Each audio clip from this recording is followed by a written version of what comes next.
Hi there, this is Kira Leslie with Debunking Addiction for HealthyPlace.com. Today I want to talk to you about a very tragic topic, which is a news story that I just heard about, even though it happened in 2014. But here in my home state of Oregon, um, a young woman that I actually attended high school with um, died in custody in a Washington County, Oregon jail cell while she was detoxing from heroin. And my parents brought this story to my attention, and I looked into it, and it's been it's been sort of a mysterious case, shrouded in a lot of mystery as to the exact causes of death and what happened. But some things remain clear, and one of those things is that her death appears to have been preventable. So I'm talking about this story in conjunction with my desire to get people to recognize the need to treat drug addicts and alcoholics as people.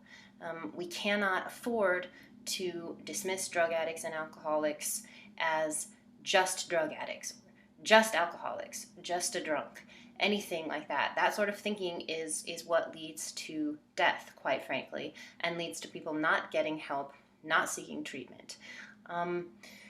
In this particular case, the young woman whose name was Madeline Pitkin was arrested, and after a traffic stop, and she was arrested, I believe, for drug possession, but I don't know if she had a warrant out for her arrest or not. But at any rate, she was taken to the Washington County Jail and began abruptly going into heroin withdrawal.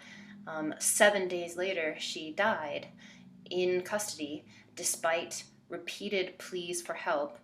She even went through the written process to try to appeal for help, saying that she felt near death.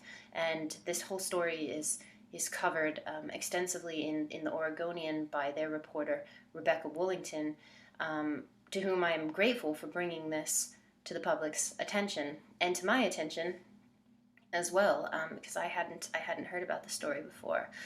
So there was a lot that went wrong in this case, and I think that there was a lot of lying going on on the part of the staff, the for-profit healthcare organization that was running the medical treatment in this facility, and there were a lot of things that need to be changed.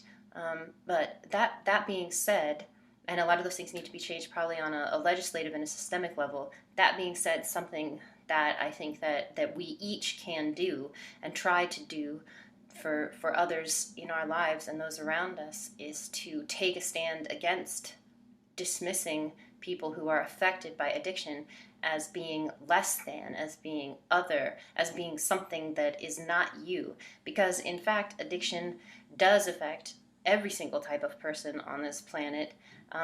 It's not something that picks only lower class, that picks only uneducated, that picks wealthy, that picks any race or sexual orientation. In fact, it is prevalent among all types of people.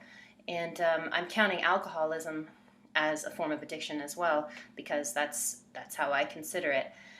But I sometimes still say alcoholism because just to make sure that people know that I'm including alcohol as well.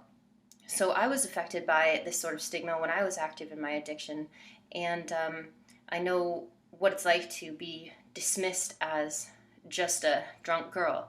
But that being said, I'm someone who has a lot of layers of privilege to protect me, and so I really can only imagine what it would be like to be a member of a non-privileged class of people who also was struggling with these things. I know there are times when I was given breaks or given better care because of how I presented, and of course that's wrong.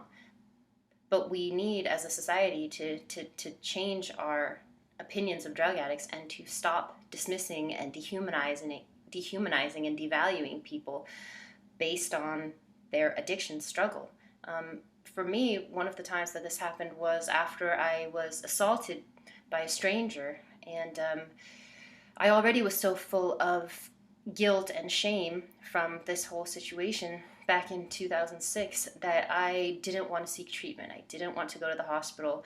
all of the normal things that occur that you just want to forget about it.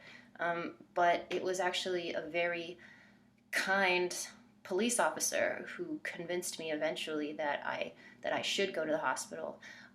If that police officer had been different, if he had just said, well, this is your own fault because you were drunk, or acted that way, of course I never would have gone. I would have shut down completely. Once I was there at the hospital, there was a nurse who was particularly unhelpful and did act like it was my fault. She had better things to do and she didn't want to be there. And I did receive treatment when I was at the hospital that I am very thankful for today, but there were other things that I probably could have and should have done in retrospect. Maybe if I had had a more welcoming, supportive, humanizing environment, I would have done them. I don't know. But all I know is that it's an unhealthy society where drug addicts and alcoholics are dismissed, where people say no loss, where they say just another junkie, just another homeless bum, just another drunk. And I have decided that this case has inspired me to really start talking about these issues in my day-to-day life, because one person talking to another is one of the most efficient ways to affect change.